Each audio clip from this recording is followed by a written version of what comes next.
Yes, class. Good morning once again. It is the introduction and the basic accounting process. Here, last classes we will discussed about the bookkeeping, accounting, in accountancy process, and differences between the bookkeeping and accounting. Here, now we discussed about the types of accounting. Yes, what is types of accounting? Accounting is a process, it is the art of the summarizing, the accumulated the data and analysis and interpretation of the data in a given tired book of the accounting. Clear? जब हम बात करते हैं आपके basically accounting flow की, तो number of three accounts इसे balance करते हैं, यानी कि इस चीज को हमें जो है रिकॉग्नाइज करते हैं. First one is a financial accounting, second one is a management accounting and third one is a cost accounting. Basically ये चीजें हमें क्या फॉलो करके हमें बताया जा रहा है, इन तीनों को हम लोग इस तरह से डिस्क्राइब कर सकते हैं. देखते हैं.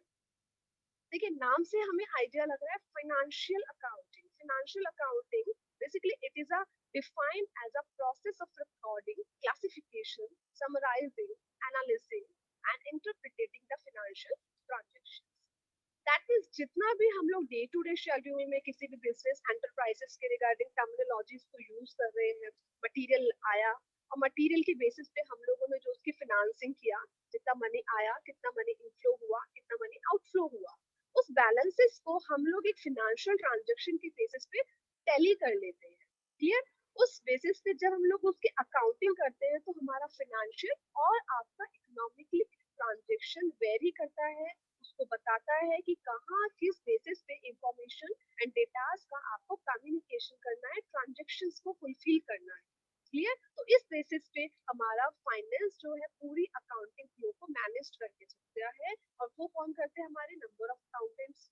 ठीक है, तो वो पर्सन बेसिकली वो प्रोसेस क्या है हमारा? It is a recording, classification and summarising. सबसे पहले हम लोग रिकॉर्ड करते हैं कि कहाँ कहाँ मटेरियल के लिए हमने रिक्वायर्ड किया हमारे मनी को, कहाँ से हमने लिया है material, goods and commodities.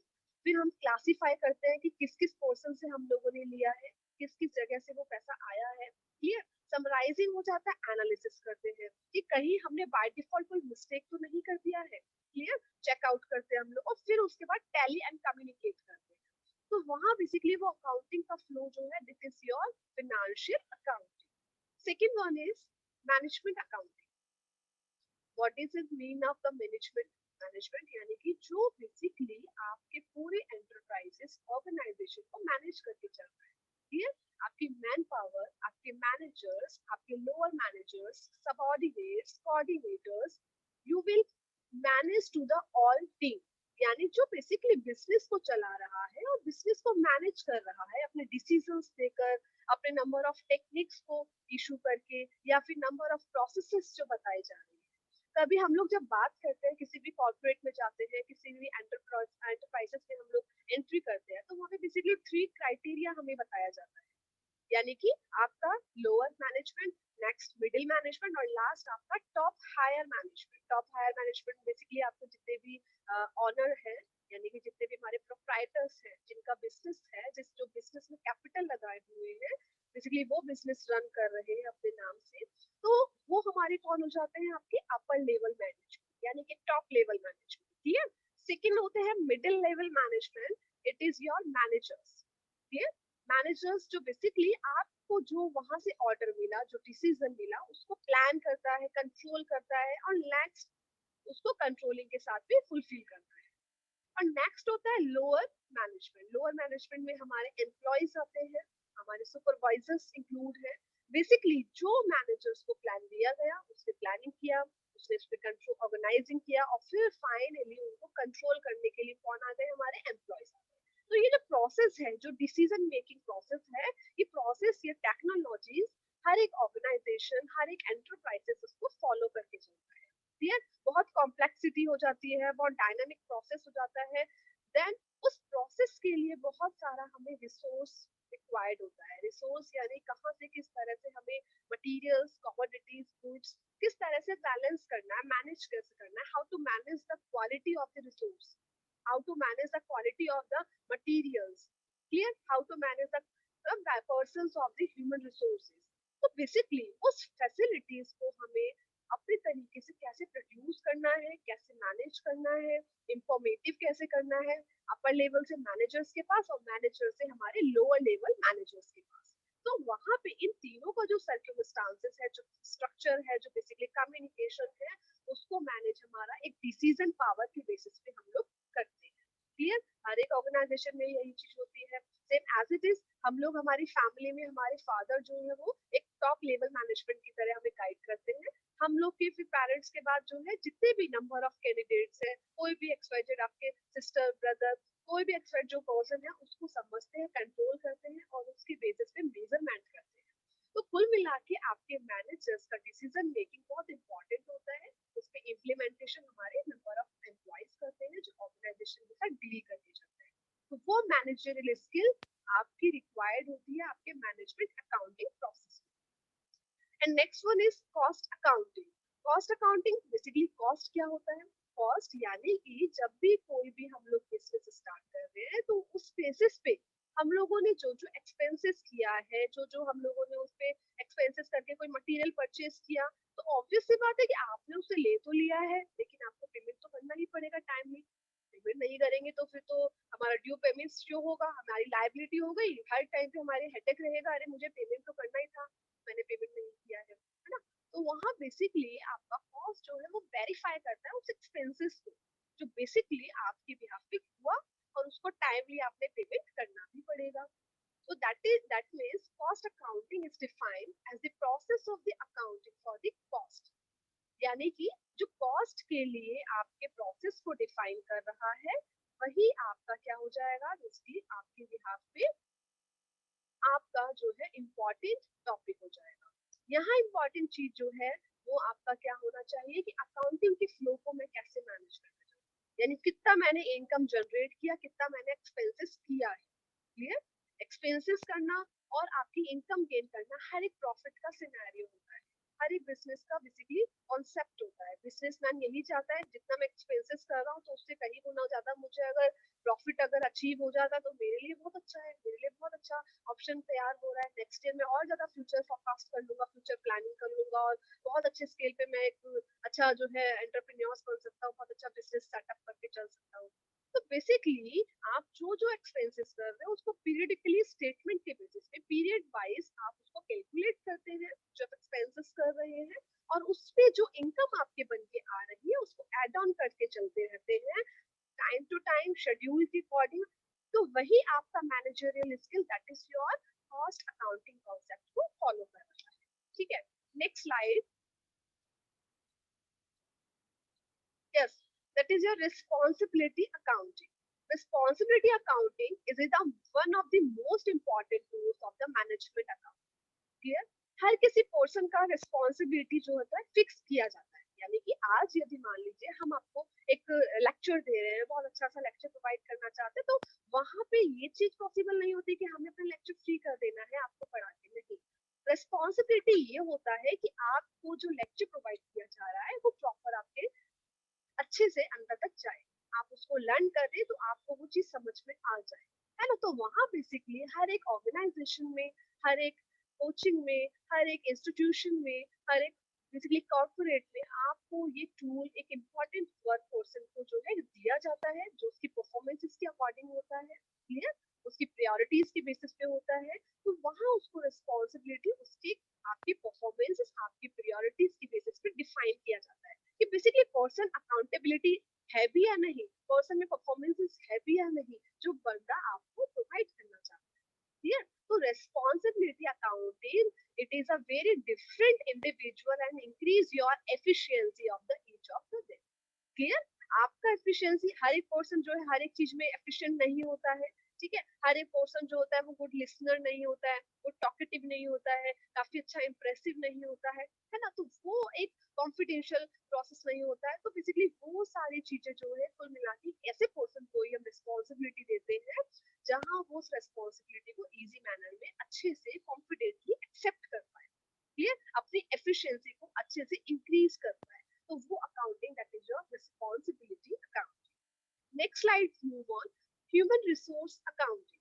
Human resource जब भी किसी ऑर्गेनाइजेशन में हम लोग कोई वर्क कर रहे हैं तो बेसिकली वहाँ पे आपकी ह्यूमन रिसोर्सेज यानी कि आपके एम्प्लॉयज, आपके मैनेजर्स, आपके टीम वर्कर्स, वो सारे के सारे जो है जुड़े हुए होते हैं उस ऑर्गेनाइजेशन टीम के साथ।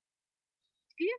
वहां पे उनका मेन ऑब्जेक्शन क्या होता है, मेन ऑब्जेक्टिव क्या होता है कि हम हमारे तरीके से जो हमारे अकॉर्डिंग इंफॉर्मेशन हमें प्रोवाइडेड है, जो हमारे पास डेटाज है, मटेरियल है, उसके अकॉर्डिंग हम कैसे पार्टीज के साथ में एक कॉम्बिनेशन बना के रखें, एक यूनिटी बना के रखें, एक कम्युनिकेशन को काफी स्ट्रांगली कैसे लेकर आए। क्लियर? ह्यूमन रिसोर्स अकाउंटिंग के बेसिस पे हम वहां पे उनको काफी अच्छे तरीके से 5M, ये 5M का मतलब होता है man, machinery, material, money and आपकी मैनेजमेंट। यदि 5M आपका कंप्लीट हो जाता है तो एक ऑर्गेनाइजेशन का आपका जो है काफी डेवलपमेंट और ग्रोथ जो है वो पॉसिबल एरिया में हो जाता है। आप उसको इजीली इंश्योर कर पाते हैं, उस प्रोसेस को आइडेंटिफाई कर पाते हैं और उसी बेसिस पे आप इजी तरीके से आप कम्युनिकेशन कर सकते हैं अपने इंटरेस्टेड पार्टी के साथ में, जो है इंफॉर्मेशन कर सकते हैं। तो इसीलिए हर एक मैनेजमेंट, हर एक ऑर्गेनाइजेशन के लिए 5M पॉसिबल होना बहुत जरूरी है। मशीन होगी तो भी आप वर्क कम कर सकते हो, मैन यानी ह्यूमन रिसोर्सेज पावर तो रिक्वायर्ड ही है, एम्प्लॉयज नहीं होगा तो बेसिकली प्रोडक्शन किस चीज का होगा, गुड्स का हम लोग क्या करेंगे, मटेरियल का हम लोग क्या करेंगे, तो एम्प्लॉयज को तो जरूरत होगा ही होगा। मनी, मनी फाइनेंसिंग आपका नीड है, कैपिटल आपका होना रिक्वायर्ड है। आप किसी पार्टी के लिए बिजनेस को सेटअप करना चाह रहे हो तो बिजनेस में कैपिटल तो ऑब्वियस सी बात है आपके लिए इफेक्टिव वर्क है। मटेरियल इंपॉर्टेंट को आपका जो है एक थिंग्स हो जाएगा। इसी बेसिस पे आपका मैनेजमेंट जो इन सब चीजों को रन करके चल रहा है वो भी पॉजिटिवली इफेक्टिवली आपकी वर्क को कंप्लीट करते हुए जरूरी रिक्वायरमेंट थिंग्स। तो कंप्लीटली यदि आप बात करते हो तो human resource accounting is a very very important technique, very very important tool of the management human resource accounting. Clear? Next slide, it is a users of accounting. Clear? Users basically क्या है, यदि in short यदि हम इस चीज को ही पूरी चीज को जो एलोबरेट कर रहे हैं कि कहाँ कहाँ कौन कौन से पर्सन इंटरनली और एक्सटर्नली अकाउंटिंग प्रोसेस को बेसिकली यूज कर रहे हैं अपनी ऑर्गेनाइजेशन के ग्रोथ को और सक्सेस को इम्प्लीमेंट करने के लिए। हर एक टाइम पे वो पार्टीज जो है कहीं ना कहीं कुछ पोजिशन में अपना इंटरेस्ट लेती है, हो सकता है कुछ पार्टी इंटरेस्ट लेती है इंटरनली, कुछ पार्टीज इंटरेस्ट लेना चाहती है एक्सटर्नली बेसिस पे, यानी कुछ पार्टीज जो है इंटरेस्टेड बेसिस पे ही यूजर्स बनी हुई है अकाउंटिंग फ्लो का। तो वहां पे हम जो जो उन पर्सन के अकॉर्डिंग एक्टिविटीज को फॉलो करते हैं उसे ही हम लोग यहाँ पे यूजर्स के बेसिस पे बात कर सकते हैं। तो नंबर ऑफ यूजर्स जैसे मैंने आप लोगों को यहाँ पे शो किए हुए, honours, management, lenders and creditors, customers, government, employees, research and analysis. तो बेसिकली उन सबका वर्क फोर्सेस भी यहाँ पे ऑटोमेटिकली डिस्क्राइब, उनके बिहाफ पे हर एक पर्सन का, हर एक मैनेजमेंट का बेसिकली गाइडेंस ये होता है कि किस तरह से मैं अपना जो डिसीजन ले रहा हूँ या फिर जो भी ऑपरेशनल एक्टिविटीज में फॉलो कर रहा हूँ वो किस तरह से इफेक्टिव हो जाए, किस तरह से काफी इंटरेस्टिंग मोड पे मेरा अकाउंटिंग स्ट्रॉन्ग हो जाए, जिससे कि हायर पोजीशन में मेरे ऑर्गेनाइजेशन को सक्सेसफुली चांसेस मिल जाए ग्रोथ की। नेक्स्ट स्लाइड में जो बेसिकली इसी को ही मैंने एलोबरेट किया हुआ है, देखते हैं। Users of the accounting information, जो भी अकाउंटिंग इंफॉर्मेशन होती है बेसिकली वहाँ आपके नंबर ऑफ यूजर्स जो है इसको एंटरटेन करते हैं। क्लियर? अपना अपना इंटरेस्ट के अकॉर्डिंग। यदि मैं इंटरेस्ट की बात करती हूँ तो इंटरनली यूजर्स और एक्सटर्नली यूजर्स जो है बिल्कुल मैंने उनको अलग अलग डिफाइन कर दिया इस चार्ट के थ्रू। इंटरनली यूजर्स में बेसिकली मैं तीन लोगों को इंक्लूड करती हूँ, 3 person are included in internal users. First one is a owner and it is your proprietors. Second one is the managers and last one is the employees. अभी हम internal users की बात कर लेते हैं। बेसिकली इंटरनल यूजर्स में जब हम आते हैं तो अभी मैंने जैसे आपको एक क्राइटेरिया बताया था, top level to bottom level, यानी कि आपका हायर लेवल, आपका higher management, middle management and आपका लोअर मैनेजमेंट। क्लियर? ऑनर जो है आपके, जैसे हम प्रोप्राइटर बोल रहे हैं, जो आपके बिजनेस को सेटअप कर रहे हैं, बिजनेस में कैपिटल लगा रहे हैं बेसिकली, वो आपके ऑनर ऑफ द प्रोडक्शन है, ऑनर ऑफ द बिजनेस है। उन के बेसिस पे ही आप अपने डिसीजंस को जो है स्टार्ट करते हैं, उनके बेसिस पे इनोवेटिव आइडियाज को लेकर आते हैं। तो उनका इंटरेस्ट तो ये होता है अपने बिजनेस को मैं किस तरह से प्रॉफिट अर्निंग सोर्स क्रिएट करूँ, तो ग्रोथ तक मैं कैसे लेके जा सकता हूँ, मेरा जो है लास्ट ईयर से करेंट बैलेंस इतना अच्छा हो जाए कि मेरे को बैलेंस शीट बनाते वक्त भी ज्यादा तरीके से दिक्कतें नहीं आए, प्रॉफिट मार्जिन मेरा इंटरेस्ट के अकॉर्डिंग अच्छा हो जाए। हर एक बिजनेसमैन यही चाहता है, कोई नहीं चाहता है कि मुझे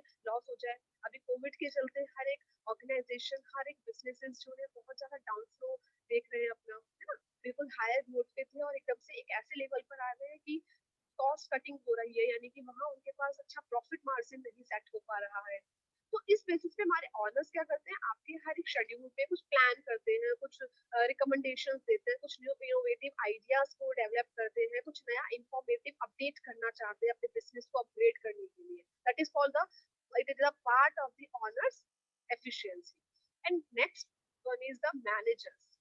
Manager, जो basically one is the person who plan the whole activity and given by the owner. जो basically owner के according आपको जो भी activity perform की गई है उसको plan करता है, कंट्रोल करता है, कि मुझे बेसिकली एक आपको जो अथॉरिटी दी गई है उसको ध्यान में रखते हुए उस डिसीजन को कैसे बहुत अच्छे से डिस्क्राइब करना है, उस प्रोसेस को किस तरह से प्लान करूं कि मुझे ऑर्डर दिया है उसको काफी अच्छे से इफेक्टिवली मैं डन कर पाऊं। Clear? And last one is a employ, it is a lower level management. Lower level management employees क्या करते हैं, मैनेजर्स को जो डिसीजन जो आपको पावर दिया वो प्लान कर रहा है, कंट्रोल कर रहा है, और उसके बेसिस पे एक्सेस कौन करता है उसको, यानी कि उसको बेसिकली इंटरप्रिटेट कौन कर रहा है, एनालिसिस कौन कर रहा है, वो हमारे एम्प्लॉयज होते हैं, हमारे सुपरवाइजर्स होते हैं, जो बेसिकली आपके उस प्रोग्रामिंग को अच्छे से कंप्लीट करने में आपकी हेल्प करते हैं। तो कंप्लीटली यदि मैं फोकस रखूं तो इन सबका पार्शियली जो है इंटरेस्टेड है अपने अकाउंटिंग इंफॉर्मेशन को यूज करने में, है ना। हर एक accounting information data up to date recorded होता है, वहाँ इन सबका इंटरनली इंटरेस्ट होता है कि बिजनेस को मैं इस लेवल से हायर लेवल तक कैसे लेके जा सकूं, है ना, अपने तरीके से कैसे बैलेंस क्रिएट करूं जो मुझे लास्ट ईयर से इस ईयर अच्छा अपडेट करके अपने ग्रोथ को लेकर साथ में चलना है। नेक्स्ट जो इंपॉर्टेंट आती है बात, that is your external users. ये एक्सटर्नल यूजर्स में हम लोग बात कर रहे हैं आपके इन्वेस्टर्स, लेंडर्स। इन्वेस्टर्स कौन होते हैं? इन्वेस्टर जो बेसिकली वो invest the money in your business, आपके बिजनेस को सेट करने के लिए जो पर्सन बेसिकली इन्वेस्ट कर रहा है, कैपिटल लगा रहा है, जो अपना मनी फ्लो का जो है इंक्लूड कर रहा है पैसा, हर एक पर्सन अपना शेयर मार्केट में जो है पैसा इंक्लूड करता है ना, मार्केट में जो है अपने मनी को इन्वॉल्व करना चाहता है हाई ग्रोथ पे अच्छा प्रॉफिट चाहने के लिए, जहां उसको रिस्क मिनिमाइज हो, रिटर्न अच्छा मिल जाए। क्लियर? रिस्क का मतलब जहां उसको लो कैटेगरी में रिस्क अच्छा ना मिलते हुए रिटर्न काफी अच्छा, return that is your profit margin, आपका प्रॉफिट अच्छा हो जाए, आपका बजट अच्छा हो जाए, आपका बैंक बैलेंस अच्छा हो जाए, तो हर एक पर्सन यही चाहता है। तो बेसिकली इन्वेस्टर्स कौन हो गए, जो बेसिक आपकी इन्वेस्टिंग करते हैं, जो इन्वेस्ट करना चाहते हैं, जो आपके बिजनेस में आपके बिहाफ पे इन्वेस्टिंग करना स्टार्ट कर रहे हैं। क्लियर? नेक्स्ट बात आती है लेंडर्स एंड आपके क्रेडिटर्स। क्रेडिटर्स एंड लेंडर्स एक ही वर्ड है, lenders and creditors. Creditors and lenders basically क्या होते हैं, ये वो पर्सन है जहां जिनके पास आज की डेट में अभी उतना रिक्वायर्ड मनी नहीं है कि वो कुछ चीजें अपने तरीके से परचेज कर सके, तो वो लोग क्या करते हैं कि आपके क्रेडिट बेसिस पे सामने वाली पार्टी से बैलेंस ले लेते हैं। फॉर एग्जाम्पल, अगर मार्केट गई मैं और मार्केट से मुझे कोई आइटम परचेज करना, मेरे पास उस टाइम रिक्वायर्ड मनी नहीं है, ये जितना उसको चाहिए सामने वाली पार्टी को, मैंने क्या किया, उसे क्रेडिट पे मैंने उससे परचेज कर लिया, जिसे हम उधार बोलते हैं। मैंने उससे परचेज कर लिया और ये बोल दिया कि भैया जब मेरे पास वो वक्त आएगा मैं आपको पैसे रिटर्न बैक कर दूंगी। क्लियर? तो that is your due balances, है ना, and you are the liable person, whenever you liable, then you liable to payment the in the next, यानी कि आपकी लाइबिलिटी ये होती है जब आपके पास पैसा आ जाएगा तो आप उसको चुका देंगे। तो बेसिकली आपके क्रेडिटर्स और आपके लेंडर्स वो पर्सन हो गए जो आपकी क्रेडिट पे आप किसी से कोई गुड्स ले रहे हैं और वो आपके बिहाफ पे आपने उसको लाइबिलिटी दी है कि मैं आपको टाइमली पे कर दूंगा। सप्लायर्स, वही बात हो गई, आपके सप्लायर्स भी वही थर्ड पार्टी है जिनसे आप जो गुड्स जो ले रहे हैं और उनको टाइमली पेमेंट कर रहे हैं। हमारा रॉ मटेरियल किस तरह से रिक्वायर्ड होता है, हम कोई बिजनेस स्टार्ट कर रहे हैं और बिजनेस में हमें ऑब्वियसली बात है, जिस फॉर एग्जांपल अगर मैं क्लोथ्स का कोई बिजनेस स्टार्ट करूँ तो मुझे रॉ मटेरियल रिक्वायर्ड होगा। क्लियर? मुझे मटेरियल के साथ साथ जो है क्लोथ्स चाहिए होंगे, स्टिकर्स चाहिए होंगे, एक्सपेक्ट जो भी बेसिकली कमोडिटी यूज करते हैं। तो सप्लायर्स वो पर्सन हो गए जिनसे हम लोग अपने तरीके से मटेरियल परचेज करते हैं और टाइमली मुझे उस पर्सन को अपनी लायबिलिटी समझते हुए पेमेंट भी करना होगा डे टू डे शेड्यूल के बेसिस पे। तो सप्लायर्स वो पर्सन। कस्टमर्स हम जैसे लोग जो बेसिकली यूज करते हैं अपने तरीके से, अपने बिहाफ पे फर्स्ट टाइम यूज करने हैं, और यूज करते करते हमें अगर वो जो है आपका गुड्स कमोडिटी अच्छा लगने लग जाता है, तो बेसिकली वो हमारी कंजम्पशन बन जाती है, हम उसके जो है कंज्यूम करने लग जाते हैं, और that is your consumer personality. Customer and consumer में डिफरेंस है। हम फर्स्ट टाइम जो भी प्रोडक्टिविटी यूज कर रहे हैं, जो भी गुड सर्विसेज यूज कर रहे हैं, then you are customer that time. And consumer जब आप बेसिकली उसको बार बार कंज्यूम कर रहे हो, फॉर एग्जांपल मैगी मैंने फर्स्ट टाइम यूज किया, क्लियर, उस टाइम पे मैं कस्टमर कैटेगरी में काउंट हो जाती हूँ, क्लियर। जब आप उसको बार बार कंज्यूम कर रहे हो, आपने 1 to 10 टाइम आपने मैगी यूज कर लिया, परचेज कर लिया, मैगी को बहुत अच्छे से टेस्ट के अकॉर्डिंग आप 1 to 10 टाइम जो है यूज कर रहे हैं, डे टू डे आप जो है उसके काफी अच्छी एफिशिएंसी आपको मिल रही है, काफी अच्छा एक्सपीरियंस मिल रहा है, तो that is you have to consume the Maggi, that time you are a consumer, clear. तो वहां बेसिकली ये सारे जितने भी हमारे इंटरेस्ट रखते हैं अपने बिजनेस में, कि आपको कुछ ना कुछ लाइबिलिटी का पैसा रिटर्न बैक होगा एक टाइम पीरियड में। तो अकाउंटिंग इन्फॉर्मेशन यहाँ पे इनको भी रिक्वायर्ड होता है, ये भी एक तरह से यूजर्स ही हमारे बनेंगे जो एक्सटर्नली तरीके से जुड़े हुए होते हैं हमारे, है ना, लोगों के साथ, बिजनेस के साथ में। Tax authority, governments, auditors in public, ये सारे के सारे पर्सन बेसिकली हमारे तरीके से एक कुछ rules, regulations, norms, policies, agencies, उन सब चीजों को हायर करके हमें डे टू डे शेड्यूल के अकॉर्डिंग, अब उनके इंटरेस्ट के अकॉर्डिंग कुछ ना कुछ पोजीशन में प्रिंसिपल्स बताते रहते हैं कि किस टाइम पे बेसिकली क्या क्या चीजें रिक्वायर्ड है, क्या क्या इंफॉर्मेशन के अकॉर्डिंग वैलिड है, किस चीजों के बेसिस पे आपको अकाउंटिंग का फ्लो किया जाना जरूरी है। तो कहीं ना कहीं ये लोग कौन पर्सन हो गए, एक्सटर्नली यूजर्स हो गए, जो हमारे अकाउंटिंग इंफॉर्मेशन, अकाउंटिंग डेटा के अकॉर्डिंग वैलिड माने जाते हैं। तो जो अभी हमने इससे फर्स्ट स्लाइड में बात रखी, ये सारा डिस्क्रिप्शन ही आपका इस पूरी स्लाइड में डिस्क्राइब हो गया। That is your interested in between the internal users and the external user of the accounting information. And next slide, very important slide, basic accounting terms, okay. Basic accounting terminologies, हर एक terminologies को समझना बहुत important है हमारा accounting जब हम start करते हैं, तो ये सब चीजें ही हमें जो है बार बार जो है आती है, ठीक है। तो इन चीजों के बिहाफ पे जो जो चीजें मैं आपको एग्जांपल्स के थ्रू समझाना चाहूंगी, प्लीज उसको जो है अच्छे से समझना और अच्छे से उसको अपने माइंड तक लेके जाने की कोशिश करना। Yes, first principle, first entity, that is your businesses. Businesses basically क्या है, इन शॉर्ट यदि हम बात करते हैं तो एक legal action that is done in order to earn income और प्रॉफिट इज कॉल्ड बिजनेस। आज एक पर्सन कोई भी अपने बिजनेस को स्टार्ट करना चाहता है, मेन ऑब्जेक्टिव क्या होता है कि यदि मुझे प्रॉफिट अर्न करना है, ग्रोथ अच्छा लेके आना है, काफी अच्छी इफेक्टिवली एफिशिएंसी के साथ मुझे अपना वर्क फोर्स रन करना है, that is called business. Legally action है, आपने उसको कंट्रोल किया है, रजिस्टर्ड किया है, फॉर्मेट को काफी सक्सेसफुली कंप्लीट किया है। किस बेसिस पे? मेन ऑब्जेक्ट क्या था? ऑब्जेक्ट था मुझे अर्निंग को देखना है, मेरी प्रॉफिट्स को अर्न करना है, मेरे को अच्छा इनकम सोर्स डेवलप करना है। तो बिजनेस में number of production, number of goods, commodities, services, buy and sale of the services, sale of the goods and services, banking, insurance, education, transportation, clear, any other trading activities. What were the trading? Trading, it is your manufacturing account. Trading, it is your productive account. यानी जो हम लोग day to day schedule में जो भी हमारे, आपने देखा होगा फैक्ट्रीज में या फिर आपके जो भी छोटे छोटे स्मॉल स्केल इंडस्ट्रीज होती है, एंटरप्राइजेस है, तो जो भी फैक्ट्रीज में आपका कंप्लीट हो रहा है, रॉ मटेरियल आना जाना, ट्रांसपोर्टेशन, फर्स्ट टाइम जो मैन्युफैक्चरिंग हो रही है, प्रोडक्टिविटी जो आपकी एनहांस हो रही है, वो सारा का सारा बिजनेस सेटअप के अकॉर्डिंग हम लोग क्रिएट करते हैं। और उनका मेन ऑब्जेक्टिव ये होता है कि प्रॉफिट में किस तरह से, अपने इनकम को किस तरह से मैं अर्न कर सकूं, ठीक है। तो वो लीगली आपके बिहाफ पे एक एक्शन होता है जिसे आप कंप्लीटली अपने तरीके से इफेक्टिव मोड में उसको कंप्लीट करते हैं। और जैसा मैंने बताया, बिजनेस में बेसिकली क्या क्या आप इंक्लूड करें, प्रोडक्शन होना जरूरी है ऑटोमेटिकली, कोई भी गुड्स एंड सर्विसेज का प्रोड्यूस करना चाह रहे हैं, कोई भी परचेज करना चाह रहे हैं, सामने वाली पार्टी को आप सेल कर रहे हो, किसी से आप परचेज कर रहे हो कमोडिटी, तो number of services, number of goods जो है आप यहाँ पे बेसिकली लेकर आते हैं।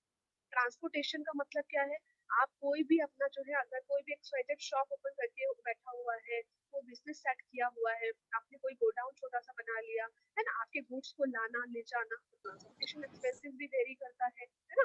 तो वो बेसिकली आपकी ट्रेडिंग एक्टिविटी है, वो आपका मैन्युफैक्चरिंग, आपका प्रोडक्टिव एक्टिविटी है, जिसे हम लोग बिजनेस शेड्यूल में लीगली तरीके से परफॉर्म करते हैं, और जो डायरेक्टली और इनडायरेक्टली एक्सपेंसेस को कंटिन्यूअसली फॉलो किया जाता है, that is called business account in short. Important चीज ये है, मैंने जैसे यहाँ पे एक लाइन दिया है, capital equals to assets minus liability.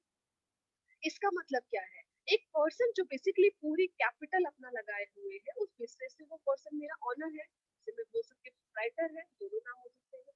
वो कैपिटल जो लगाए हुए है, तो असेट्स एंड लायबिलिटीज क्या है ma'am, assets and liabilities, assets जो बिजनेस के कॉन्टेक्स्ट में मैं यूज कर रही हूँ अपनी पर्सनल, जो बेसिकली मैंने फॉर एग्जांपल आज जैसे हम लोग यूज कर रहे हैं अपना लैपटॉप, है ना, कंप्यूटर्स, पीसीज, मोबाइल फोन, आप उस वजह से आप मेरे साथ जुड़े हुए हैं, ठीक है। तो बेसिकली वो आपके लिए क्या हो गई, आपकी असेट्स हो गई, मेरे लिए क्या हो गया, मेरा असेट्स ये हो गया, है ना, लैपटॉप, पीसी। वहां बेसिकली इनके बिना हम लोग एक बिहाफ पे बात नहीं रख सकते, लेक्चर्स हमारा नहीं फॉलो हो पाता था। एज इट इज किसी भी इंस्टीट्यूशन में एक white board, fan, electricity, white board के साथ साथ आपको मार्कर, है ना, projector, it is required for the completely follow your lecture. ये सब जरूरी है, आपकी असेट्स है ना। तो बिजनेस की असेट्स क्या होती है, आपकी मशीनरी, आपके जितने भी लैंड एंड बिल्डिंग है, फर्नीचर है, कंप्लीट आपका मेन पावर है, और उसी बेसिस पे हर एक पर्सन का वो रिक्वायर्ड जितने भी एक सोर्सेज है, जिसके बेसिस पे हमारा जरूरी चीज रुकी हुई है, तो वो सारी चीजें क्या है, आपकी असेट्स है, जो रिक्वायर्ड है आपकी बिजनेस को रन करने के लिए। That is your liability. Liability then सबसे पहले मैंने जैसे एग्जांपल दिया था, किसी भी पर्सन से आपने कोई भी चीज परचेज किया, आप उसको नहीं चुका पा रहे हैं, आप उसका पेमेंट अभी नहीं दे पा रहे हैं timely, that is your due balances. यानी कि आप लाइबिलिटी, आप लाइबल है उस पर्सन को एक बैलेंसेस को कंप्लीट करने के लिए, अगर नहीं आप पे कर पाएंगे तो वो आपकी लाइबिलिटी बनी रहेगी। तो एक तरह से वो बिजनेस की असेट आपकी बिजनेस कंसर्न से आप यूज कर रहे हैं, लाइबिलिटी वो जो अभी तक आपने चुकाई नहीं है, पे नहीं की है, जिसपे आपकी लाइबिलिटी अभी तक शो होती रहेगी। आप डिक्रीज कर देंगे अगर, तो वही आपका क्या निकल जाएगा, capital. Capital equals to assets minus में लाइबिलिटी। ठीक है, एक छोटा सा इक्वेशन इस बिहाफ पे हमने बिजनेस के कॉन्टेक्स्ट में देखा। Next one is trade. Trade भी हमारा बिजनेस की ही टर्मिनोलॉजी है, clear. Trade that is your purchase and sale of goods and services in order to earn profit is called trade. Trade यानी बिजनेस की ही बात की जा रही है, जहाँ पे हम लोग परचेजेस और सेल्स जो है किसी भी गुड्स और सर्विसेज का फॉलो कर रहे हैं, मेन हमारा प्रॉफिट अर्निंग ऑब्जेक्टिव के बेसिस पे। Next one is profession. Profession हर एक फील्ड का अलग अलग होता है। डॉक्टर का डॉक्टर प्रोफेशन होता है, जहाँ पे डॉक्टर एंड पेशेंट मीट करते हैं, एक दूसरे अपने तरीके से हर एक प्रॉब्लम को सॉर्ट आउट करते हैं। इसी बेसिस पे आपके जो है इंजीनियर्स, लॉयर्स, आपके जितने भी टीचर्स हैं, वहाँ उनका प्रोफेशन, उनकी एक्टिविटीज, उनके परफॉर्मेंसेज, उनकी प्रायोरिटीज, उनकी ट्रेनिंग, है ना, उनके बेसिस पे सेट अप होता है।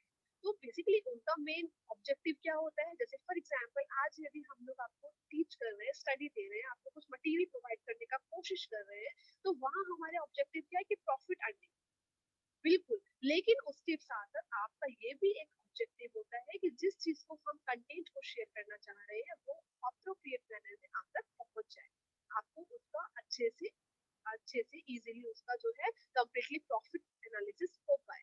तो basically profession, any work done in order to earn profit which necessarily requires prior training and education is called a profession. Clear? Next one is proprietor and honour.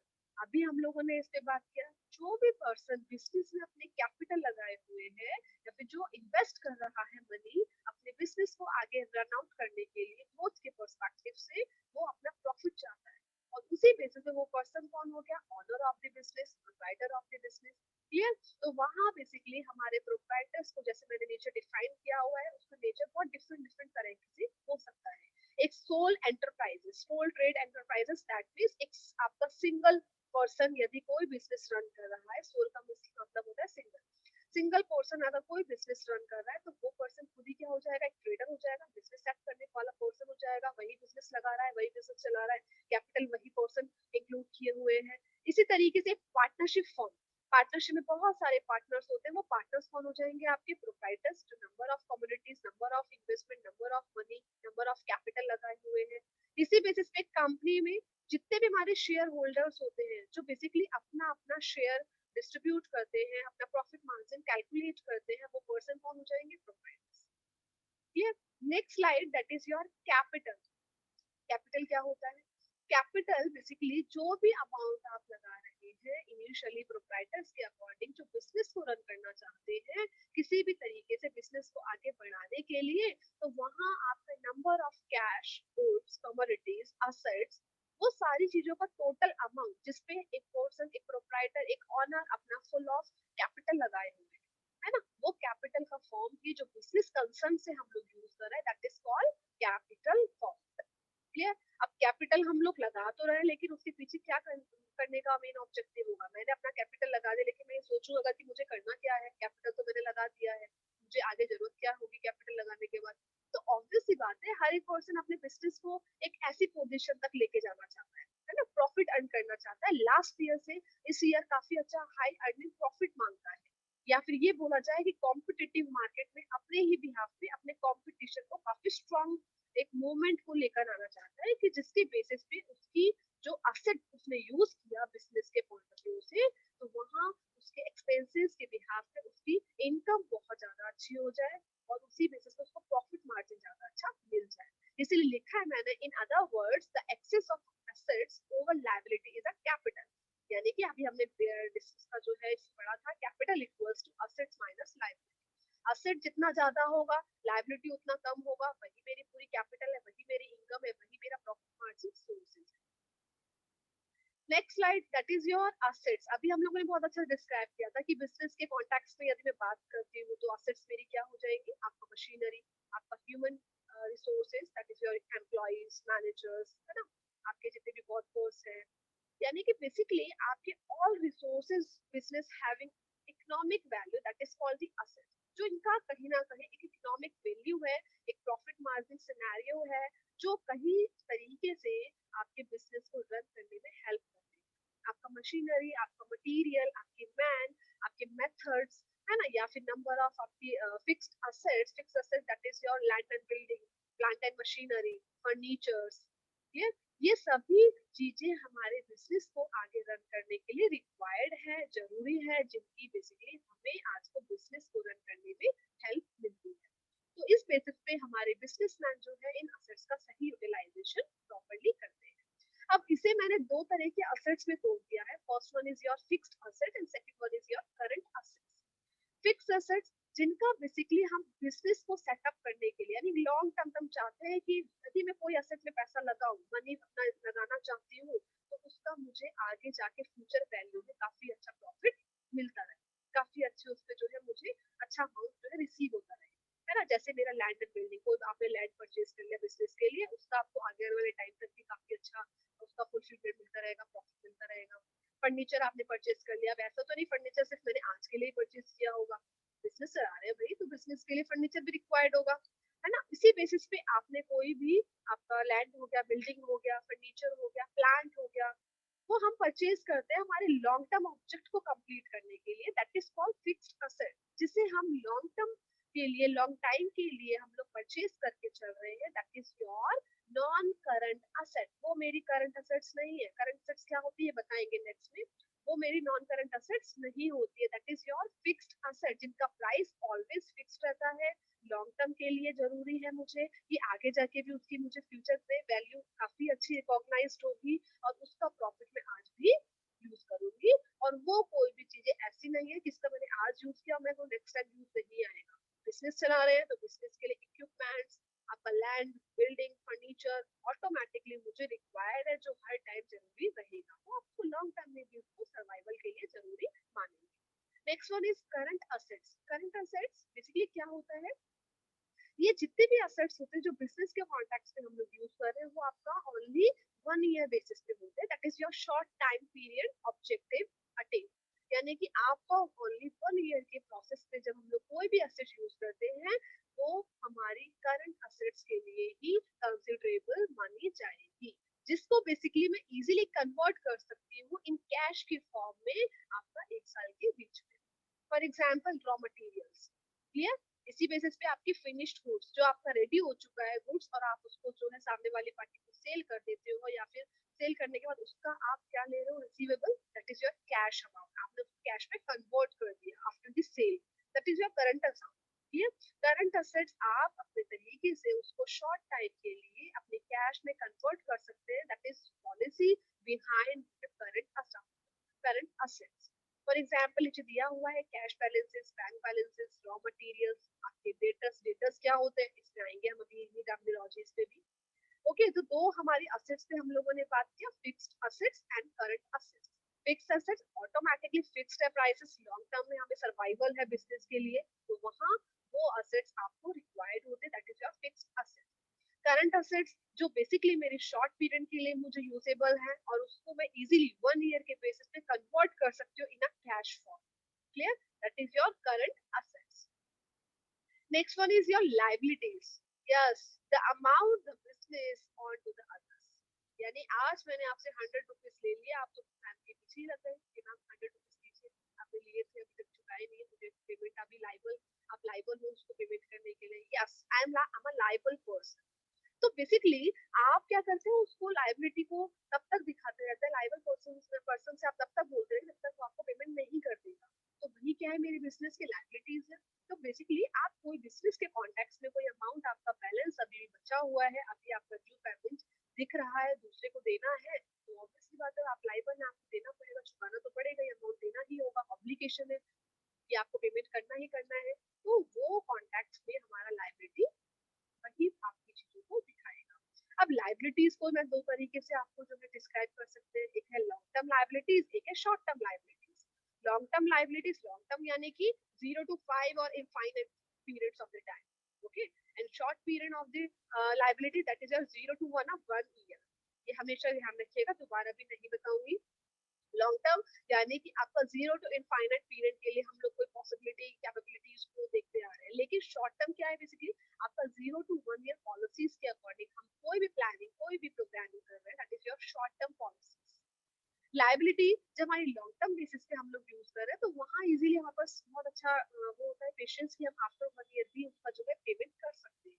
जैसे आप जो है कोई भी बैंक से डिबेंचर्स या फिर कोई भी इंस्टीट्यूशन से आप कोई पैसा ले रहे हैं, कोई बहुत बड़ा अमाउंट इन्वेस्ट किए करना चाह रहे हैं अपने बिजनेस के लिए आप, लेकिन आपका किससे पैसा लिया जाए, तो आप कोई इंस्टीट्यूशन से आपने ले लिया, कोई कंपनी से इशू कर लिया, कोई डिबेंचर इशू करवा दिया, तो बेसिकली बिग अमाउंट आप जो परचेज कर रहे हो उसका का पेमेंट आपको तुरंत ना करके आप काफी टाइम बाद उसको कर पा रहे हो, that is your long term liabilities.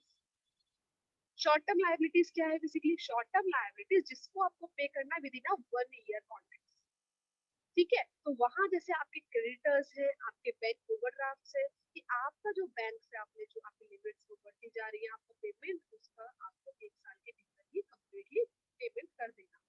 ऐसी क्रेडिटर्स है, भाई आपने ले तो लिया उधार लेकिन अभी तक चुकाया ही नहीं है सामने वाले को, कितना टाइम हो गया, अभी तक पेमेंट तो करना पड़ेगा। तो क्रेडिटर्स का बेसिकली आपको 1 ईयर के बेसिस पे पेमेंट करना जरूरी बन जाता है। वो होती है मेरी short term liabilities. In short यदि मैं बताना चाहूँ तो लॉन्ग टर्म लाइबिलिटीज जिसको आप आफ्टर दी 1 ईयर भी पेमेंट करने के लिए पॉसिबल तरीके से रिक्वायर्ड है। लेकिन शॉर्ट टर्म लाइबिलिटीज जिसको 0 to 1 ईयर के बेसिस पे ही आप बिना 1 ईयर ही पेमेंट करने के लिए लाइबल माने जाएंगे। Next one is drawings. Drawings क्या होती है, देखिए बहुत इंपॉर्टेंट और बहुत ही interesting terminologies, that is your drawings.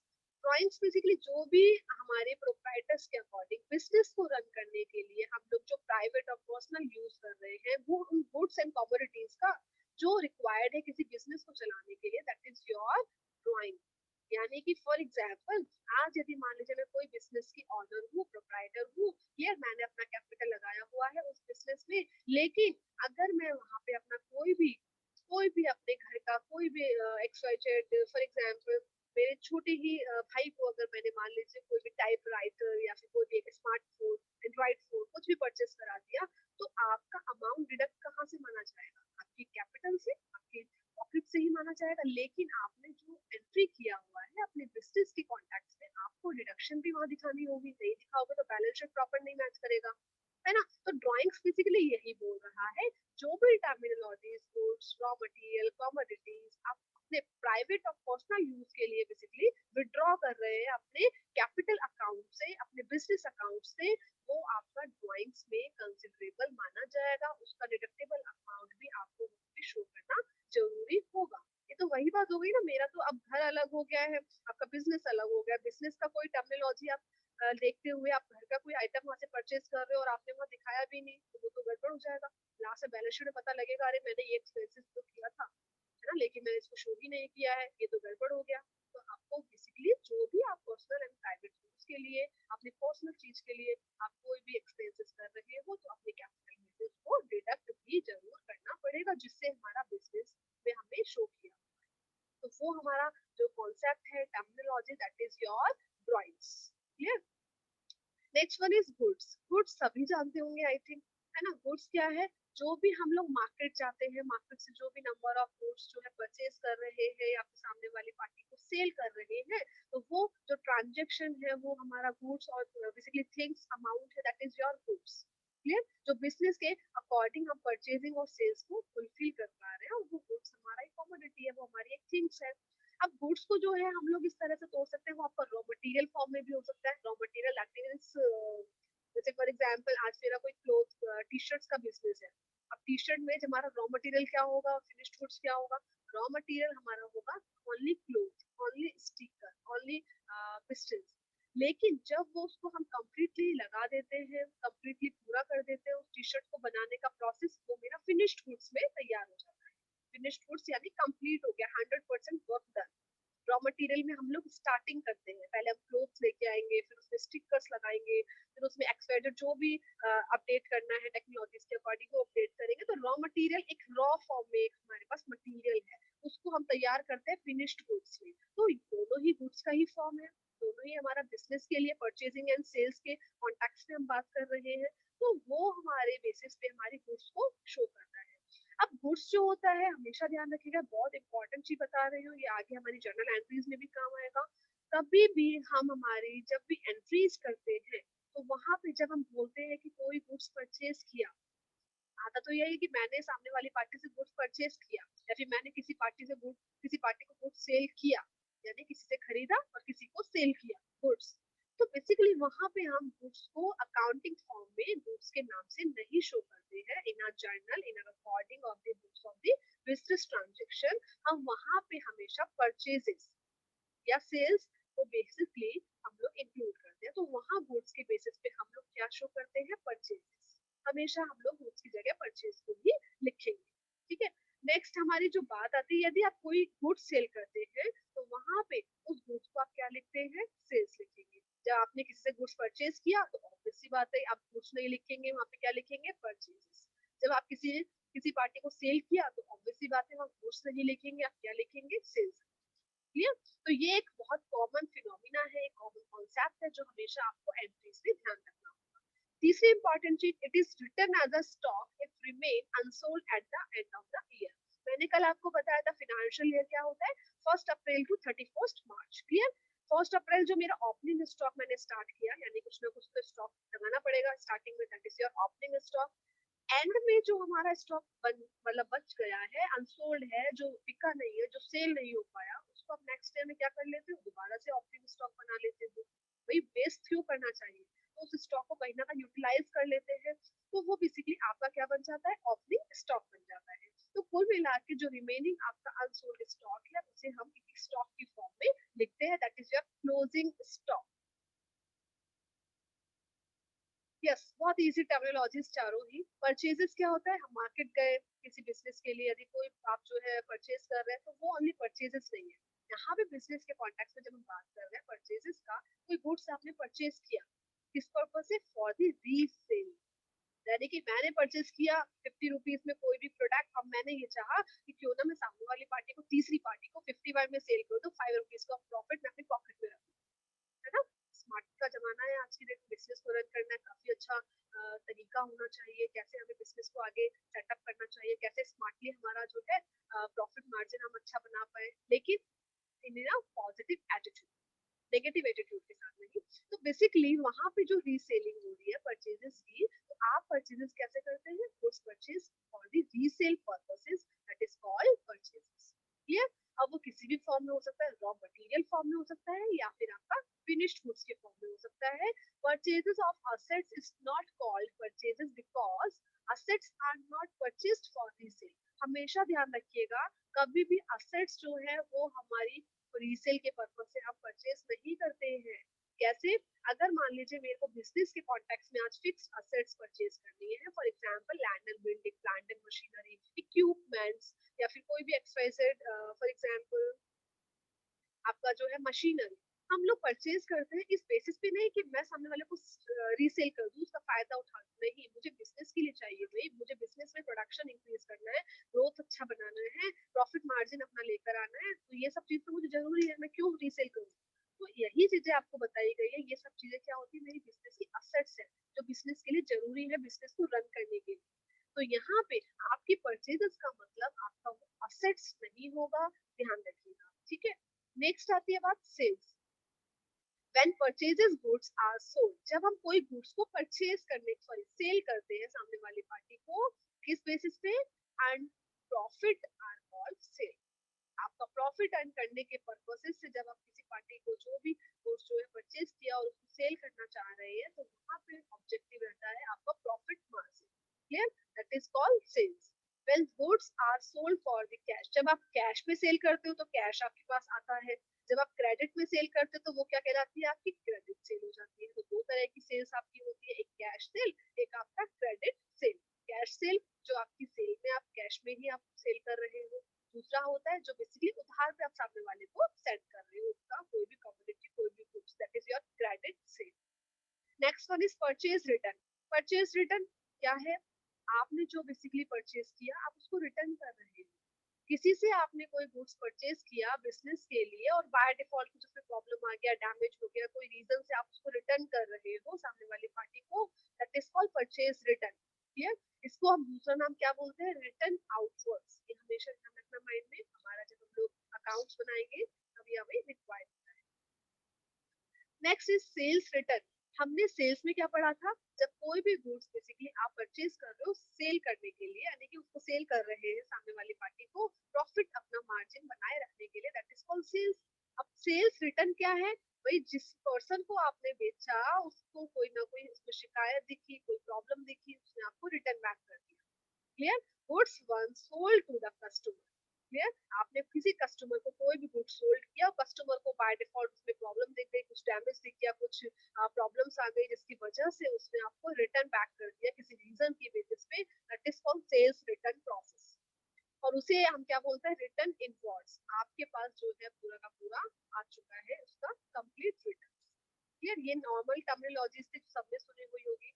Next one is stock. Stock क्या होता है? अभी हम लोगों ने बात किया था इससे पहले, मैं दिखा देती हूँ, गुड्स में हम लोगों ने बात किया था स्टॉक के बारे में, unsold stock, that is your closing stock, last में जो बच जाता है आपका, इसी पे ही हम बात करेंगे।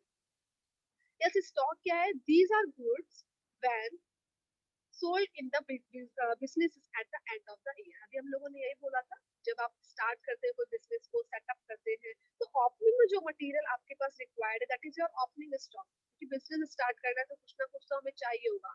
लेकिन at the end of the year which are left unsold in the business, यानी कि जो स्टॉक आपका बच गया है, वो स्टॉक क्या होता है? आपका क्लोजिंग स्टॉक के फॉर्म में आ जाता है, जिससे हम लोग हर टाइम पे उसे ही अमाउंट को मेंशन करते रहते हैं। ठीक है? और वो अकाउंटिंग ईयर में हम लोग उसको क्लोजिंग स्टॉक के नाम से ही जानते हैं, जिसके बेसिस पे opening stock beginning of the year and closing stock of the next eight the end of the year. Clear? और वही क्लोजिंग स्टॉक जब मैं नेक्स्ट ईयर का स्टार्ट करते हैं फाइनेंशियल ईयर, तो वो मेरा क्या बन जाता है? ओपनिंग ईयर बन जाएगा। नॉर्मल सा concept he. Yes, next one is revenue. Revenue यानी कि क्या होता है? जब किसी बिजनेस को मैं सेट करती हूँ, यानी कि number of goods and services जब मैं सेल कर रही हूँ किसी बिजनेस के लिए, है ना? आप कोई भी गुड्स एंड सर्विसेज को सेल करने के लिए कोई भी बिजनेस में जो भी अमाउंट आपको रिसीव हो रहा है, फॉर एग्जाम्पल अगर लास्ट ईयर मुझे कोई भी मैंने सेल किया, क्रेडिट सेल किया या फिर कैश सेल किया गुड्स एंड सर्विसेज, और उसके बाद मुझे इनकम जो रिसीव हो रही है, जो मेरे पास कैश इनफ्लो आ रहा है, मेरे पास जो अच्छा अमाउंट मेरे पास रिसीविंग हो रही है, वो बिजनेस के लिए हो रही है, वो मेरा क्या हो जाता है? इनकम गेनिंग सोर्स हो गया, यानी कि मुझे रेवेन्यू मिल रहा है, मुझे इनकम मिल रही है, मुझे प्रॉफिट हो रहा है, मुझे काफी अच्छा रिसीविंग प्रोवाइड हो रहा है। कब हो रही है? जब मैंने सेल किया गुड्स एंड सर्विसेज को। This amount is received from day-to-day business activity in the form of the rent, interest, commission, discount and dividend of। यानी ये अमाउंट जो आपको कैसे आपको मिलता है? आपकी किसी भी फॉर्म में हो सकता है, in the form of the rent, rent का हो, जिसकी भी यहाँ पे कोई आपका जो है इंटरेस्ट हो, कमीशन हो, कोई डिस्काउंट हो, डिविडेंड हो, प्रॉफिट शेयरिंग, प्रॉफिट डिविडेंड होगा। तो यानी किसी भी कॉन्टेक्स्ट में हमारा रेवेन्यू हमें मिल सकता है जिसमें हमने किसी पार्टी को गुड सेल या सर्विसेज सेल किया और उसके बदले मुझे कुछ इनफ्लो मिला, कुछ हाथ में मेरी चीज आई, रिसीविंग आई। और वो रिसीविंग आना वो किसी भी फॉर्म में हो सकता है, रेंट हो सकता है, इंटरेस्ट हो सकता है, कमीशन हो सकता है, डिस्काउंट हो सकता है, वो डिविडेंड हो सकता है। That is your profit sharing ratio, that is called income calculated in a simple term, that is your revenue. Next one is expenses. Expenses क्या होता है और एक्सपेंडिचर्स क्या होता है, इनको मैं साथ ही बता देती हूँ। देखिए, बहुत शॉर्ट इलाबोरेशन है। एक्सपेंसेस बेसिकली हम लोग शॉर्ट टाइम पीरियड के लिए हम लोग जो है इसको यूज में लेते हैं। जितने भी हमारे बिजनेस के कंसर्न में हम लोग जब कॉस्ट कटिंग करते हैं, कॉस्ट लगाते हैं, तो number of goods and services जो है बेसिकली हम लोग यूज करते हैं यानी प्रोड्यूस करते हैं, और उसमें नंबर ऑफ एक्सपेंसेस काउंट होता है। लेकिन वो हमेशा आपका शॉर्ट टाइम पीरियड के लिए आप कैलकुलेट करते हैं, ठीक है। तो वहां पे वो जो एक्सपेंसेस हो रहे हैं वो आपका आपका 0 to 1 ईयर के बेसिस पे एक्सपेंसेस को कैलकुलेट करके चल रहे हैं, जिसके बेसिस पे आपके छोटे छोटे एक्सपेंसेस आप लोग करते हैं। जैसे बेसिस हो गया एम्प्लॉय सैलरी, बेस्ट एग्जांपल है इसका, आपने सैलरी दे दिया उसको, ठीक है, या फिर उसका फ्राइट हो गया, एडवर्टीजमेंट्स हो गया, रेंट हो गया, इंश्योरेंस हो गया। तो we can say that the cost of earning revenue is an expenses. जो आपने प्रॉफिट अर्न करना है, रेवेन्यू यानी इनकम अर्न करनी है, उसके बदले में एक्सपेंसेस तो करना ही पड़ेगा। छोटे छोटे एक्सपेंसेस तो दिखाने ही पड़ेंगे जो जो आप कर रहे हैं अपने मैन्युफैक्चरिंग अकाउंट को चलाने के लिए, अपने बिजनेस को रन करने के लिए। तो ये प्रोडक्शन को रन करने के लिए number of goods and services के बेसिस पे जो कॉस्ट आप दिखा रहे हैं वो कॉस्ट मेरी एक्सपेंसेस है। ये आज मुझे रॉ मटेरियल रिक्वायर्ड है, मुझे एम्प्लॉय को सैलरी देना है, या फिर किसी पर्सन को मुझे पेमेंट चुकाना है, तो बेसिकली वो क्या हो गया, एक्सपेंसेस है। और शॉर्ट टर्म पीरियड के लिए आप यूज कर रहे हैं, दैट इज कॉल्ड एक्सपेंसेस। जब बात आती है एक्सपेंडिचर की, तो वो मेरे लॉन्ग टर्म पर्सपेक्टिव से मैं यूज करती हूँ। लॉन्ग टर्म के लिए बेसिकली जो हम लोग यूज कर रहे हैं terminology, that is your expenditure process.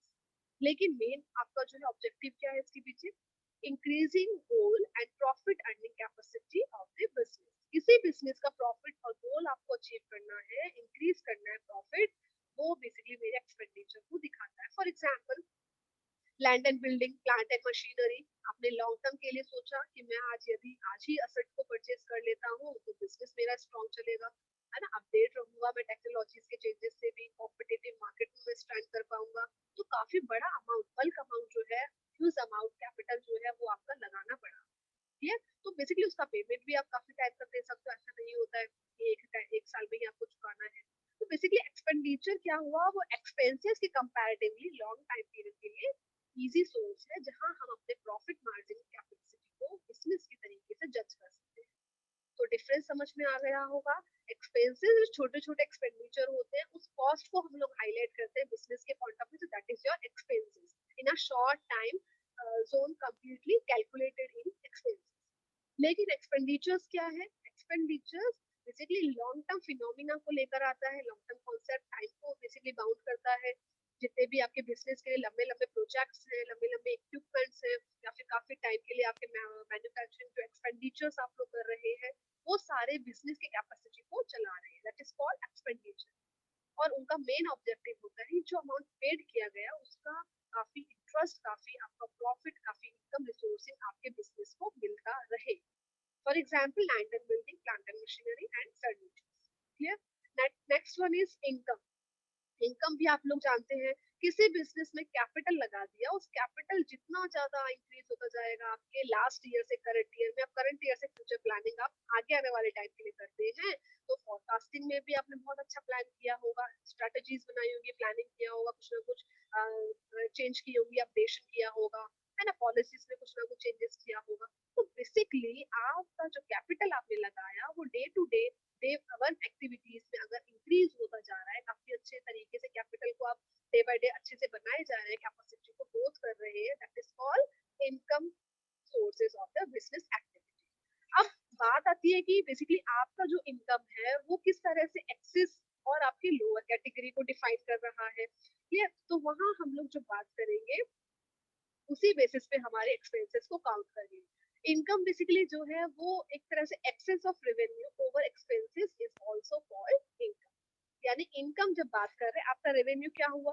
Revenue यानी जब हम कोई चीजें इनकम यानी प्रॉफिट के बेसिस पे अर्न कर रहे हैं, कोई गुड्स एंड सर्विसेज सेल किया हमने बिजनेस के कॉन्टेक्स्ट में और बिजनेस से अमाउंट रिसीव हुआ, वो मेरा रेवेन्यू था। लेकिन एक्सपेंसेस क्या था? आपको कॉस्ट जो आप प्रोडक्शन के लिए यूज कर रहे हैं, छोटे छोटे जो एक्सपेंसेस आप लोग कर रहे हैं, अगर मैं वो डिडक्ट कर दूं रेवेन्यू में से, इनकम में से वो एक्सपेंसेस हटा दूं, तो वो मेरी क्या निकल के आ जाती है? Additional income.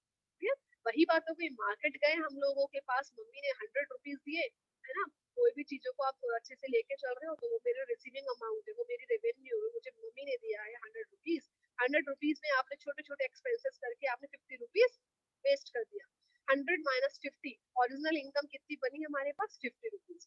तो वो ओरिजिनल कैपिटल, वो ओरिजिनल इनकम जो बिल्कुल आप क्या कर रहे हो, उसको डे टू डे शेड्यूल में इंक्रीज करना चाहते हैं। आज 50, कल आपने मम्मी से 200 लिया तो बचाया 150, तो 50 बैलेंस पहले का प्लस 150 अब, तो टोटल कितना हो गया? 200 रुपीज आपकी पॉकेट में चला गया। वो आपकी है इनकम जो आप अर्न कर रहे हैं अपने contact. Next one is loss. Loss क्या है? बेसिकली लॉस जब हम बात कर रहे हैं, तो वो आपका वो एक्सपेंसेस है जो आपके बिजनेस के बिहाफ में आप लोग तय कर रहे हैं। अब बिजनेस अच्छा चल रहा है तो ऑटोमेटिकली हमारे कॉम्पिटिटिव मार्केट में हमारी स्ट्रॉन्ग, हमारी कैपिटल काफी स्ट्रॉन्ग चल रही है। यानी आप जो एक्सपेंसेस कर रहे हो, अगर उसके बेसिस मुझे कैपिटल अच्छा नहीं है, मेरा एक्सपेंसेस ज्यादा कर दिए मैं और मुझे रेवेन्यू उससे अच्छा मिल ही नहीं रहा है, मेरी इनकम अच्छी हो ही नहीं रही है, तो मुझे लॉस हो रहा है। जस्ट अपोजिट, अगर मेरे कैपिटल बहुत अच्छा है और मुझे एक्सपेंसेस कम हो रहे हैं, तो मेरे लिए गेन है, मेरा प्रॉफिट है। तो ये दोनों टर्मिनोलॉजी एक साथ ही हो गई है, लॉस और गेन की। बिजनेस को जब हम देख रहे हैं, तो आपके एक्सपेंसेस यदि आपकी इनकम आपके रेवेन्यू से अगर ज्यादा हो जाते हैं, तो आपको अल्टीमेटली बिजनेस को लॉस ही मिलेगा, आपकी कैपिटल हमेशा रिड्यूस ही होगी। लेकिन गेन क्या है, प्रॉफिट क्या है? वो जिसमें आपका रिसीवेबल ज्यादा हो रही है और आपको एक्सपेंसेस कम करना पड़ रहा है, आपको आ ज्यादा रहा है पैसा लेकिन आपको एक्सपेंसेस कम करना पड़ रहा है, दैट इज कॉल्ड गेन और प्रॉफिट। ठीक है। कॉस्ट क्या बात है? कॉस्ट आपके डायरेक्ट और इनडायरेक्ट एक्सपेंडिचर्स जो बेसिकली प्रोडक्शन को लेकर हो रहे हैं, गुड्स एंड सर्विसेज को लेकर हो रहे हैं, दैट इज कॉल्ड डायरेक्ट और इनडायरेक्ट एक्सपेंसेस यानी कि कॉस्ट। हम जो भी मैन्युफैक्चरिंग अकाउंट में डायरेक्ट और इनडायरेक्ट एक्सपेंसेस करते हैं, यानी कि जैसे फॉर एग्जांपल ट्रांसपोर्टेशन का जो हमने एक्सपेंसेस किया, उसने कहा 100 रुपीज का आपका जो है ऑक्टी लगा है, हमने उसको 100 रुपीज चुका दिए हैं, ट्रांसपोर्टेशन रन किया। इनडायरेक्ट कैसे? इनडायरेक्ट मान लीजिए फॉर एग्जाम्पल आज हमारा सैलरी है, हमारे अकाउंट में आ गया है डायरेक्ट, इनडायरेक्ट तरीके से हाथ में नहीं आया, इन हैंड नहीं आया, लेकिन आपके अकाउंट में उसको जो है उन्होंने completely deposit कर दिया। तो डायरेक्ट और indirect expenses basically which are incurred for the production of the goods and services is called the cost। Clear? तो किसी भी बेसिस पे आपकी गुड्स एंड सर्विसेज